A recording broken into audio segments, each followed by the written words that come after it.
Alléluia. Amen, amen. Que le nom du Seigneur soit béni. Alors, nous allons prendre Apocalypse chapitre 12, verset 11.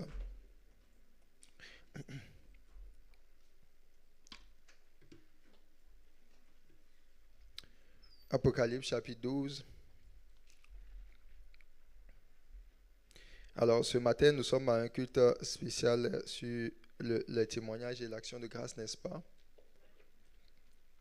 Alors, on va lire verset 11. Vous êtes au verset 1. Alors, lisons. La Bible dit, ils l'ont vaincu. Dis avec moi, ils l'ont vaincu. À cause du sang de l'agneau et à cause de la parole de leur témoignage. Et ils n'ont point aimé leur vie jusqu'à craindre la mort. Amen. Alors la Bible nous dit ici que la victoire a été obtenue au travers de deux choses, deux éléments, le sang de l'agneau et la parole du témoignage. Dis avec moi la parole du témoignage. Le sang de Jésus, on connaît le sang de Jésus. Le sang de Jésus a coulé à la croix pour que tu puisses être sauvé. C'est pas, la Bible dit sans effusion de sang, il n'y a point de pardon des péchés. Et quand nous prenons la table du Seigneur, nous allons prendre le sang de Jésus, nous prenons le corps de Jésus. Là, nous participons au sang de Jésus. Alléluia. Souvenez-vous de ce que Jésus a dit à ses disciples. Il dit, si vous ne buvez de mon sang et que vous ne mangez de ma chair, vous ne pouvez pas avoir de part en moi. Donc, et les gens ont dit à Jésus, mais ce que tu dis est assez difficile. Comment pouvons-nous boire de ton sang? Comment pouvons-nous manger de ta chair? Et plus tard, Jésus va dire à ses disciples, il dit, la chair ne sert de rien, n'est-ce pas? C'est l'esprit qui vivifie. C'est l'esprit qui vivifie, c'est l'esprit qui donne la vie. Mais les gens se sont retirés de Jésus parce que simplement Jésus était en train de leur dire qu'ils devaient boire de son sang et qu'ils devaient manger de sa chair. Amen, amen.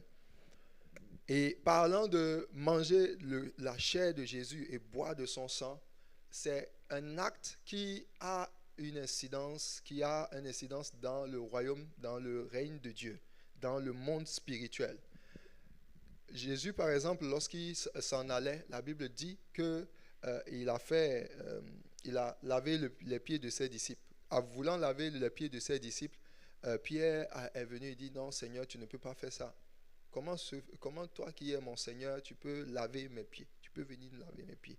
Et Jésus lui dit, si je ne te lave tes pieds, tu n'auras pas de part avec moi. Et Pierre dit, Seigneur, non seulement les pieds, mais aussi la tête. Il dit, maintenant, il faut me laver tout entier même. Je veux même. Il faut amener l'eau. Et puis que je fais moi un bain même. Alléluia. Mais Jésus lui a dit, il dit, si je ne te lave les pieds, tu ne peux pas avoir de part à moi. Donc, Pierre a compris que l'affaire, ce n'est pas une question simplement de laver les pieds. Laver les pieds, ça a son symbole, c'est naturel, mais aussi ça a également une incidence spirituelle. Alléluia. Donc, lorsque la Bible nous dit qu'ils ont vaincu l'adversaire des âmes par le sang de Jésus, ça veut dire que s'il n'y a pas la marque du sang, tu n'as pas la victoire sur le diable. Est-ce qu'on est d'accord? Parce que très souvent, lorsque les gens lisent la parole de Dieu, ils la lisent vraiment en surface. Tu peux la lire et puis ne pas comprendre exactement ce dont il s'agit. Dans Apocalypse 12, il dit, la victoire a été obtenue par deux choses. Le sang de Jésus. Dis avec moi, le sang de Jésus. Le sang de Jésus doit avoir une place dans ta vie. Le sang de Jésus doit parler. La Bible dit que le sang de Jésus parle plus fort que celui de Abel. En matière de réclamation satanique, je vous ai déjà enseigné, je vous ai dit le sang parle. Le sang parle. Donc le sang de Jésus doit crier sur ta vie. Il y a des choses que ne peuvent rien d'autre, même les prières ne peuvent pas faire si le sang de Jésus n'est pas là. Le sang de Jésus agit et témoigne. Le sang de Jésus, tu dois pouvoir l'utiliser, que ce soit en communion avec le Seigneur, la participation à sa mort et à sa résurrection. Pourquoi il est allé à la croix? C'est pour que Parce que en prenant tes péchés à la croix, tes péchés ne puissent plus parler contre ta vie. Pourquoi il est allé à la croix? Parce que la Bible dit le châtiment du péché, la condamnation qui est réservée aux pécheurs, c'est la mort. Afin que la mort n'ait plus de pouvoir sur toi. Lorsque l'ennemi vient pour t'attaquer, lorsque les situations adverses viennent dans ta vie, il faut que les situations puissent voir l'œuvre de la croix. La croix est si importante, bien-aimé. Dis avec moi que le sang de Jésus parle sur ma vie. Dans le nom de Jésus. Amen. Mais la deuxième chose ici dont il parle, c'est le témoignage. Dis avec moi le témoignage. Alors le témoignage aussi est très important. Dans le livre de Luc chapitre 10, Jésus a envoyé ses disciples aller prêcher partout. Ils sont allés et au retour, ils ont rendu compte à Jésus. Ils ont dit, Seigneur, même les démons même nous sont soumis. Et Jésus va dire ceci. Il dit, je voyais le Satan tomber du ciel. Et ils sont revenus suite à quoi? Au témoignage, à la prédication. Mais c'était la prédication de l'évangile en mode témoignage.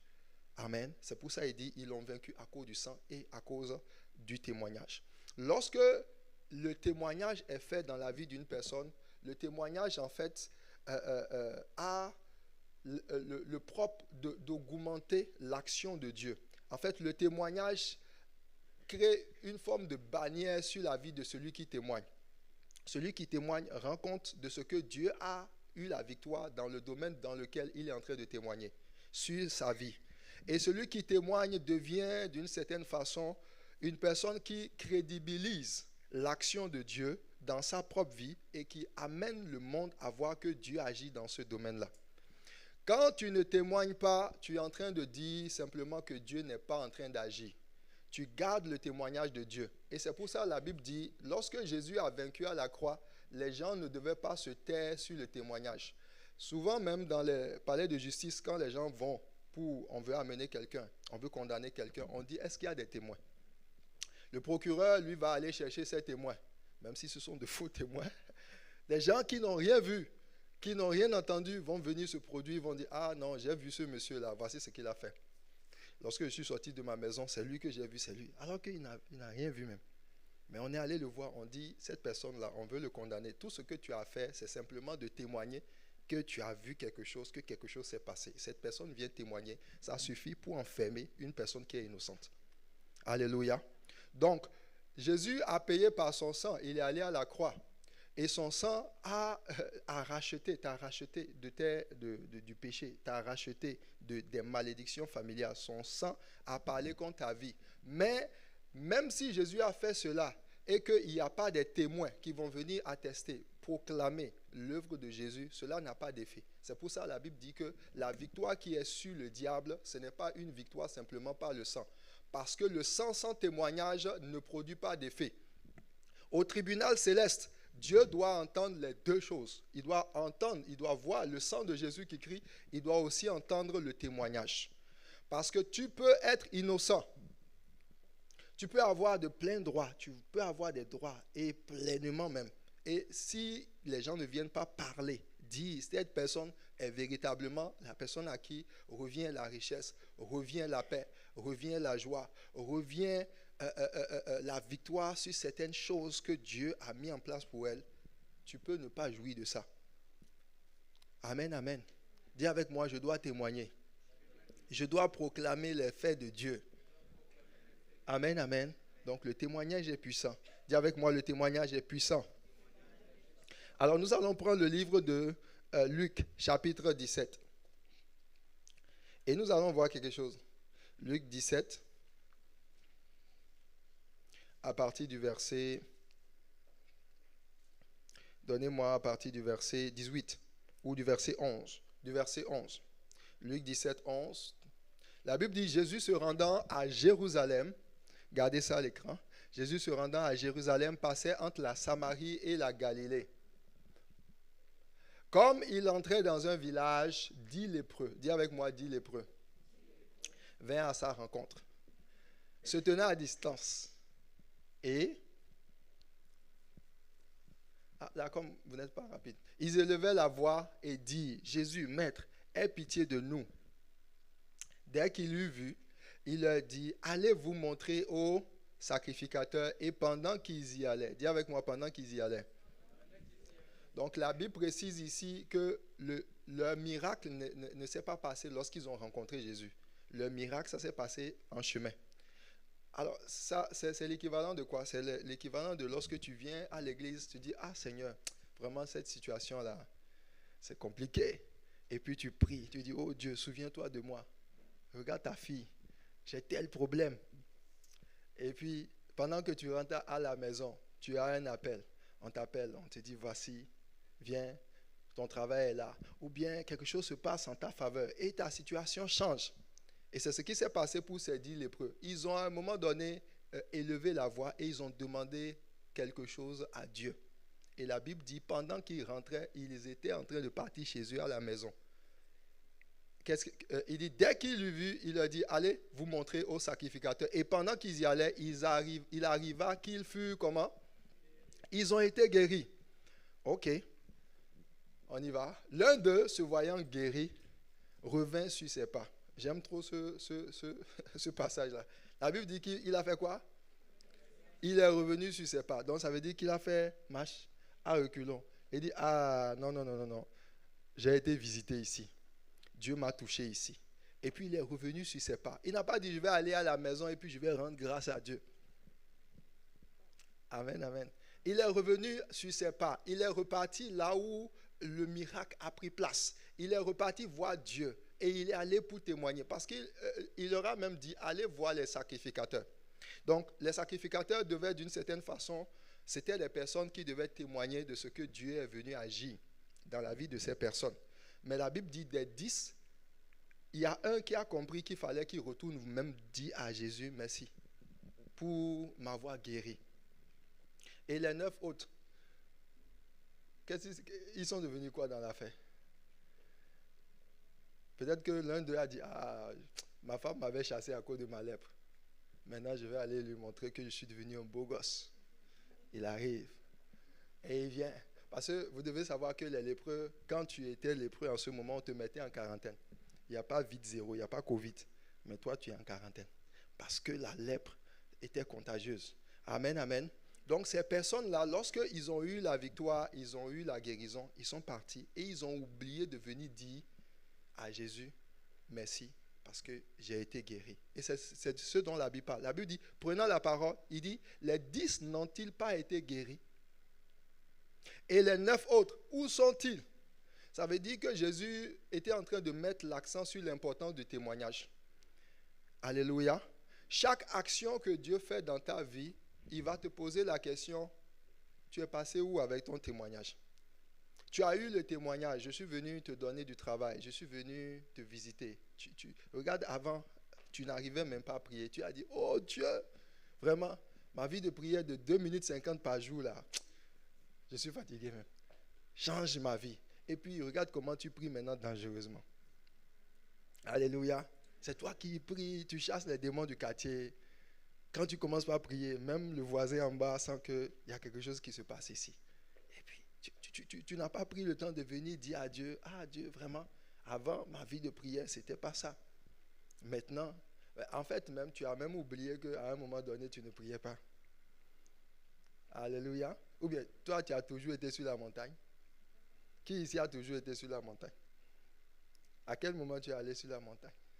Parce que tu as demandé à Dieu. Alléluia. Donne un bon amen à Jésus.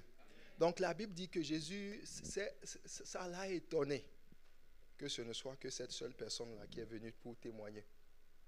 Et il dit, et les 9 autres, où sont-ils? Ils sont partis, chacun allait faire sa vie. Et maintenant, la seule personne qui est revenue donner témoignage, rendre gloire à Dieu, c'est ça. Il dit, ne s'est-il trouvé que cet étranger pour revenir faire quoi? Donner gloire à Dieu. Dis avec moi, je dois donner gloire à Dieu. Je dois apprendre à donner gloire à Dieu. Lorsque tu ne partages pas tes témoignages, ta vie ne donne pas gloire à Dieu. C'est au travers des témoignages que Dieu reçoit la gloire. C'est au travers des témoignages. Lorsqu'on va dire, ok, qui ici a des problèmes? Tu vas dire, me voici, pasteur. Telle chose ne va pas, telle chose. Est-ce que tu sais que chaque fois que tu témoignes de tes problèmes, tu es en train de donner gloire à Satan?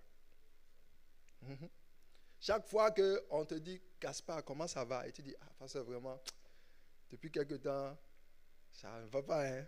Tu es en train de donner gloire à Satan. Je ne dis pas qu'il ne faut pas dire tes problèmes. Amen, amen. Voilà, il faut bien me comprendre. Je veux que tu contrebalances les choses. Que chaque fois que Dieu maintenant va te visiter, tu saches parler de ses œuvres. Alléluia. Il faut que tu saches donner gloire. Il dit à cette personne, puis il lui dit, lève-toi, va, ta foi t'a sauvé. Donc, cette personne a reçu non seulement la guérison, mais il est rentré dans ce qu'on appelle le salut. Le sozo. Le salut, c'est la victoire sur l'adversité en tant que telle. Il y a des gens, Dieu peut venir te visiter et peut te guérir peut-être d'une migraine.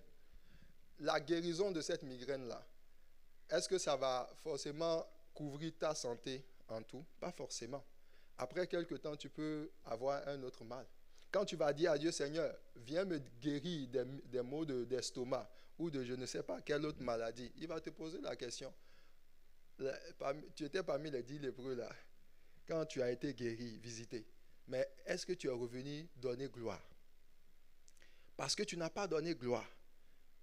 Et maintenant, le salut n'est pas dans ta maison. En fait, ce n'est même pas Dieu qui ne va pas te donner la guérison. C'est parce que quand tu n'as pas témoigné, il est fort possible que l'esprit qui était à la base de cette migraine-là, qui est venu te fatiguer, soit encore dans ton environnement. Parce que Dieu t'a touché simplement. Mais la Bible dit ce qui fait tomber le diable, ce qui le fait descendre de son piédestal, ce qui fait en sorte qu'il est précipité, c'est non seulement le sang de victoire, mais c'est la parole du témoignage. Dis avec moi, je dois témoigner. Amen, amen. Les gens qui cachent le témoignage de Dieu dans leur vie sont des gens qui ne reçoivent pas la victoire sur Satan. Satan ne va pas être propulsé de ton ciel. Ton ciel va demeurer toujours encombré. Amen, amen. Et parmi les choses que Dieu fait lorsque les gens donnent le témoignage, puisque cette personne-là, il a été sauvé, il a reçu le salut. Et en ce moment, il ne faut pas penser que c'est le salut dans le sens qu'il est sauvé, son âme est sauvée. Non. Ici, Jésus n'était pas encore mort. Jésus était en train de parler d'une vraie délivrance. D'une vraie délivrance. Dans le livre de Jean, chapitre 5, la Bible nous dit ceci. Jean chapitre 5 à partir du verset 20. Jésus reprit donc la parole et leur dit, en vérité, je vous le dis, le Fils ne peut rien faire de lui-même. Il ne fait que ce qu'il voit faire au Père. Alléluia. Amen, amen. Il dit, il ne fait que ce qu'il voit faire au Père. Et tout ce que le Père fait, le Fils aussi le fait pareillement. Car le Père aime le Fils. Dis avec moi, le Père aime le Fils. Et lui montre quoi? Tout ce qu'il fait. Et il lui montrera des œuvres plus grandes. Dis avec moi, des œuvres plus grandes. Il dit, afin que vous soyez dans l'étonnement. Donc, ce passage nous montre, Jésus lui-même, il dit, en fait, à ce moment, c'était à quelques périodes du moment où Jésus devait ressusciter Lazare. Ça, c'est Jean chapitre 5. Si vous avancez un peu, Jean chapitre 11, il y a la résurrection de Lazare. Il dit, le Père aime le Fils et il lui montre tout ce qu'il fait. Il dit, ce que Dieu le Père fait, il le montre au Fils et il va lui montrer des œuvres plus grandes. Parlant des œuvres plus grandes, c'est les actions de Dieu dans ta vie qui s'intensifient. Amen, amen. Ça veut dire que hier, Dieu peut t'avoir visité dans un domaine et demain, Dieu peut te qualifier pour des œuvres plus grandes. Et parmi les choses qui fait en sorte que Dieu augmente, c'est la grandeur de ses œuvres dans ta vie, c'est la manière dont ta vie glorifie Dieu. C'est pour ça qu'il dit, ne s'est-il trouvé que celui-là seul pour venir rendre la gloire à Dieu? Donc, lorsque Dieu n'a pas de témoins sur la terre, c'est des gens, c'est lorsque chaque fois qu'il fait des œuvres, nous ne témoignons pas. Nous ne venons pas dire, ah, voici ce que Dieu fait. Voici les œuvres de Dieu. Est-ce que vous savez qu'il y a beaucoup de gens qui ne se convertiront que par les témoignages que Dieu te donne? Lorsque tu vas apprendre à témoigner, bien aimé, je t'assure tout, tu deviens un bulldozer dans l'évangélisation. Quand tu rencontres, la plupart des gens que tu vas rencontrer, quand tu vas leur donner ton propre témoignage de conversion, ça va forcément faire mouche. Ça va toucher le cœur de la personne. Mais quand tu viens simplement parler d'un Jésus théorique, ah, il y a quelqu'un qui il y a de cela 2000 ans, il dit, ok, on a appris ça. Et après? Mais dis-lui comment tu étais malade et puis tu étais cloué sur le lit et puis tu as dit, Jésus, viens m'aider. Il va dire, ah bon? Alléluia. Ça, c'est donner gloire à Dieu. C'est de ça il parle. Il dit, Dieu va faire de grandes choses. Donc, Dieu vient dans la vie des gens et il vient, il check. Et il regarde. Tu es en train de demander à ce que j'augmente. Ici, quand il évolue, il dit même, je vais tellement faire des choses dans votre vie que les gens vont être dans l'étonnement. Ça dit que ce que j'ai fait hier, là, quand je vais venir augmenter mes œuvres, les gens vont dire, waouh, Dieu est puissant. Donc, si tu penses que tu as déjà vu Dieu, il faut savoir que tu ne l'as pas encore vraiment vu. Parce que lorsque il va faire de plus grandes œuvres dans ta vie, tu auras toujours des choses à raconter. Tu auras toujours à dire, voici là où j'étais hier, voici comment Dieu est venu me visiter. Mais pourquoi ces choses-là ne se manifestent pas dans ta vie? Parce qu'il se peut que tu n'as pas été fidèle dans les moindres choses. La Bible dit à celui qui est fidèle dans les moindres choses, on lui accordera, on lui fera quoi? On lui donnera. Donc, lorsque Dieu vient et puis fait des œuvres dans ta vie, s'il trouve que tu n'es pas fidèle dans ces œuvres, la fidélité, ce n'est pas simplement dans le travail. La fidélité aussi, c'est dans la reconnaissance. C'est dans la manière dont tu élèves Dieu. C'est dans la manière dont on voit Dieu au travers de ta vie.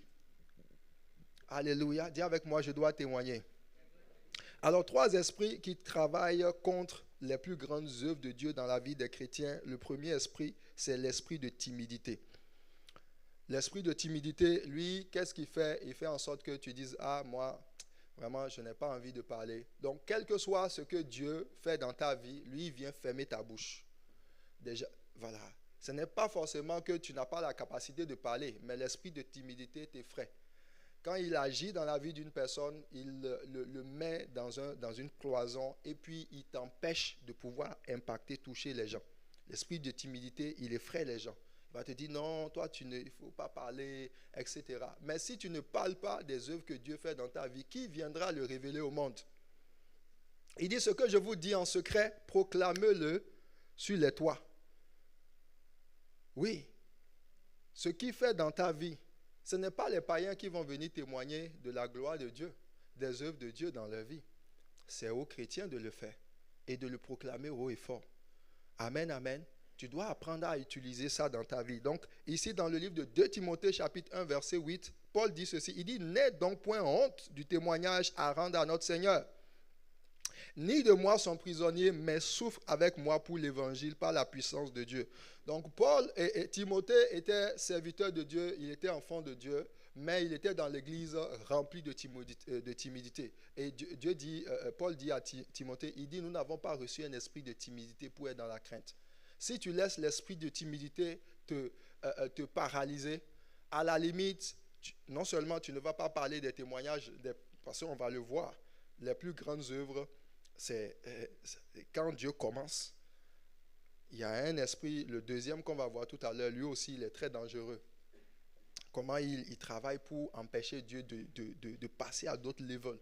Si tu ta vie avec Dieu, fais du surplace, c'est-à-dire que tu pries même, à la limite, Dieu t'a visité hier, mais c'est comme si dans ton quotidien, il n'y a pas de surnaturel. Tu es dans le naturel, toujours dans le naturel. Il est fort probable que tu as manqué le coche quelque part. Amen, amen. Et Dieu te donne l'équipement ce matin, même dans le nom de Jésus. Donc c'est ça. Il dit, nous n'avons pas reçu un esprit de... il dit, n'aie pas honte du témoignage. Tu peux avoir honte même de venir parler et de dire les bonnes choses, les bontés de Dieu dans ta vie. Pourquoi tu as honte? Pourquoi tu n'es pas rempli d'audace? Dis avec moi, je chasse l'esprit de timidité. Dans le nom de Jésus. Donc il est dangereux. Il est très dangereux, l'esprit de timidité. Et il peut faire en sorte que tu n'arrives même pas à parler de Jésus aux gens.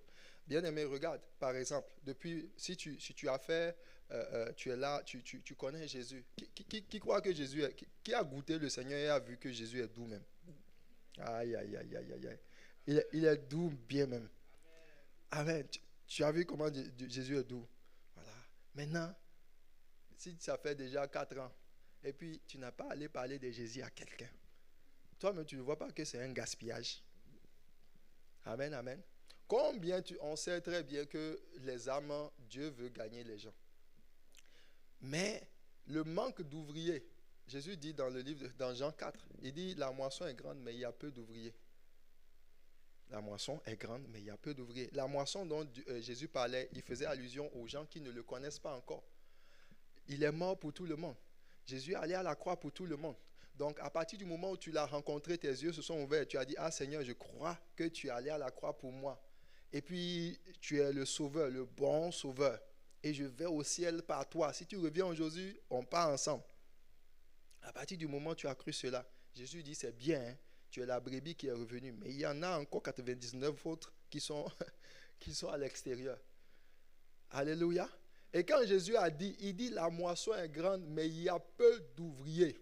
Il dit, priez le maître de la moisson afin qu'il envoie quoi? Des ouvriers dans sa moisson. Mais regardez très bien ce passage. La Bible, c'était la période où la Bible dit, quand ils ont fini, les disciples sont partis pour chercher à manger. Et Jésus rencontre la Samaritaine. Il parle avec la Samaritaine. Et la Samaritaine, il dit, donne-moi de l'eau. La Samaritaine dit, ah, mais toi qui es juif, comment peux-tu demander de l'eau à une femme qui est samaritaine? Ne sais-tu pas qu'entre les Samaritains et les juifs, il n'y a pas, on ne parle pas, il y a des disputes? Il dit, oui, il n'y a pas de problème. Votre problème, c'est par rapport à là où vous priez, non?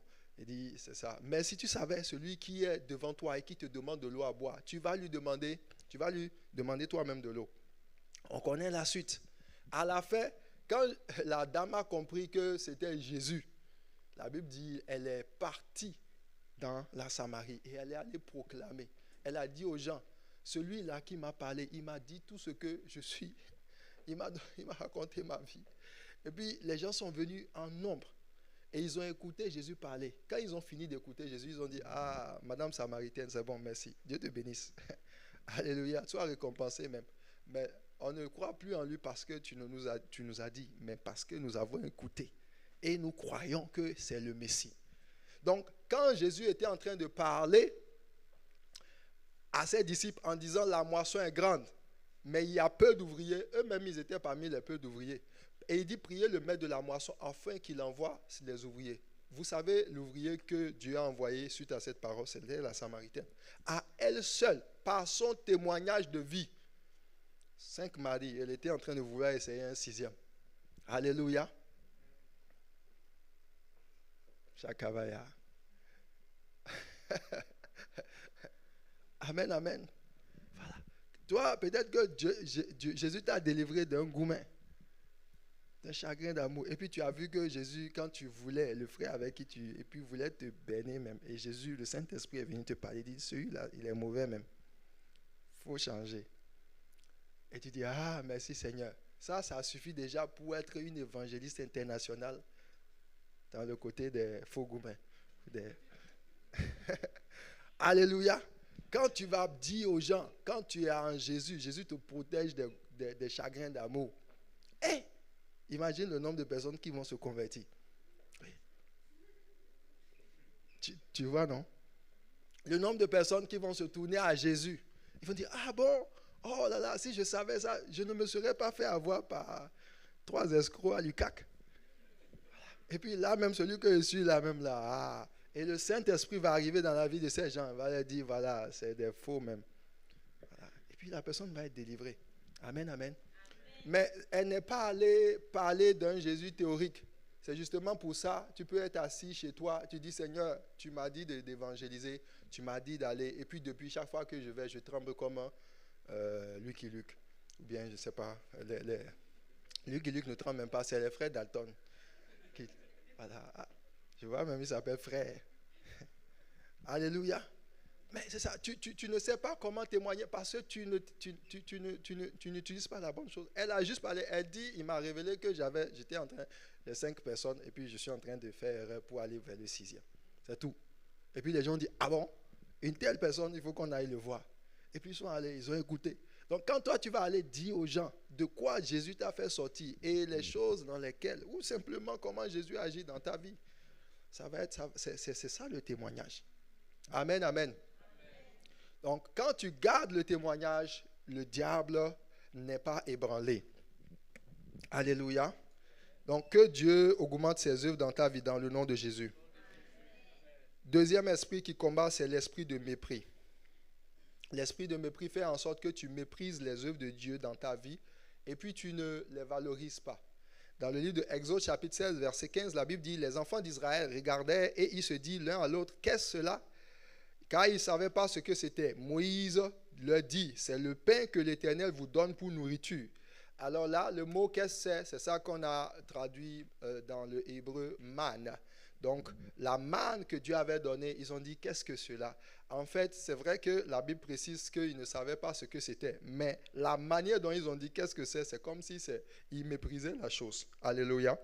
Oh, c'est la nourriture qui venait du ciel. C'est la nourriture qui venait du ciel. Jésus lui-même va dire, il dit, la manne que vous avez reçue, que vos pères ont mangée, c'était la figure de la véritable manne que Dieu va vous donner qui venait du ciel. Or, lorsque la manne est arrivée, elle était insignifiante. Lorsque Jésus lui-même est arrivé, la Bible dit, qui a cru ce qui nous était annoncé? La Bible dit qu'il n'avait pas de beauté, ni d'éclat pour plaire, pas d'attrayance. On ne pouvait pas voir Jésus, on dit, waouh, c'est le sauveur de l'humanité. La manière dont il est, c'est celui par qui la délivrance devait venir. Non, Jésus était comme un homme ordinaire. C'est justement pour ça les gens ne faisaient pas cas de lui. Même ses frères ne croyaient pas en lui. Mais pourtant, c'était le Fils de Dieu qui était là devant eux. C'est à sa résurrection et à son ascension que ses frères ont commencé par dire, oh, c'est le Messie. Donc on a mangé avec lui, on a joué ensemble. On a fait les jeux de... Voilà, ils ont joué soccer avec Jésus. Et puis ils ne savaient pas que c'était Dieu fait homme. Alléluia. Voilà. Et les choses de Dieu, la Bible dit, le royaume de Dieu ne vient pas comme quelque chose qui frappe. Le royaume de Dieu. Lorsque Dieu vient visiter ses enfants, si par exemple Dieu veut te rendre milliardaire, ne pense pas que 2 milliards vont tomber sur toi comme ça. Non, ça ne vient pas comme ça. De toute façon, la Bible dit une richesse ramassée trop rapidement se perd, n'est-ce pas? Mais ce que tu amasses lentement, voilà, avec prudence, tout ça, ça se multiplie. Voilà. Donc, quand Dieu décide de te bénir, tu dis à Dieu, Seigneur, j'ai besoin de 10 000 $. Quand il arrive te visiter, il t'envoie 100 $. Alléluia. Mais la manière dont tu vas recevoir ces 100 $, tu dis, ah, puis tu viens à l'église, on dit, c'est le moment de prier, tu dis, Père, Chakabaya, maintenant, je veux avoir le miracle. Fais en sorte que ma facture d'université, les 10 000 $, là, ça soit payé. Quand tu rentres à la maison, quelqu'un t'appelle, il dit, frère Axel, comment ça va? Dieu m'a mis à cœur de te bénir. Je t'ai envoyé un interact, le mot de passe, Jésus bénit. Et tu vas, et tu es là. Parce que les interacts, là, des fois, on ne voit pas le montant. C'est quand tu cliques dessus que tu vois. Et tu t'attendais à ce que, parce que tu as dit, ah, le pasteur a dit, c'est prier, Jésus va répondre. Quand tu ouvres, tu vois 1 et 2 0, tu dis, ah non, c'est pas, il faut que je sorte et puis je revienne encore. Peut-être que, parce que ce que j'ai demandé, c'est pas 100 $, c'est 10 000 $. Et tu sors et tu reviens encore, ça n'a pas changé. Tu dis, non, on dirait que c'est pas, l'application n'est pas à jour. Je vais attendre demain. Bien aimé, l'application à jour, il faut encaisser des 100 $. Alléluia. Mais lorsque tu vas encaisser ces 100 $ et tu dis, papa, je te rends grâce. Parce que ce que tu as commencé, tu es fidèle pour le bénir à la perfection. Tu vas voir comment le ciel va s'ouvrir en ta faveur. Peut-être les 2 jours qui vont venir, ce n'est pas un virement. On va t'envoyer courrier, on va dire, Gaspard, tu as une bourse qui prend en charge tout ça. Parce que le ciel répond. Quand les gens sont venus voir Jésus, on a dit, les 5 000, les gens qui sont, la foule qui était là, ils n'ont pas de quoi manger. Jésus dit, qu'avez-vous? Et puis ils ont dit, oh, il y a 5 pains, il y a un petit enfant là, qui a 5 pains et 2 poissons. Et les disciples ont dit, qu'est-ce 5 pains et 2 poissons pour cette grande foule? Et Jésus a dit, amenez ça. Il a pris les 5 pains et les 2 poissons, il a rendu grâce. Il dit, Père, je te rends grâce. Et c'est là que la multiplication a pris place. Ça veut dire que derrière les 5 pains et les 2 poissons se cachait le miraculeux du ciel. Le plus grand miracle, déjà c'était un miracle qu'ils aient 5 pains et 2 poissons. Alléluia. Maintenant, les grandes œuvres se cachaient derrière les petites. S'ils avaient su rendre grâce pour les 5 pains et 2 poissons, le miracle de la multiplication allait arriver. Donc souvent, l'esprit de mépris fait en sorte que tu peux être assis sur un trésor et tu méprises ça. Tu ne rends pas grâce pour ça. Dieu t'avait, peut-être tu aspires à avoir une vie de jeûne. Mais tu as pu jeûner, au moins quand on a fait les derniers 24 jours, tu as jeûné au moins une demi-journée. Tu dis, oh, ça c'est quoi ça? Et tu as rendu grâce. Alléluia.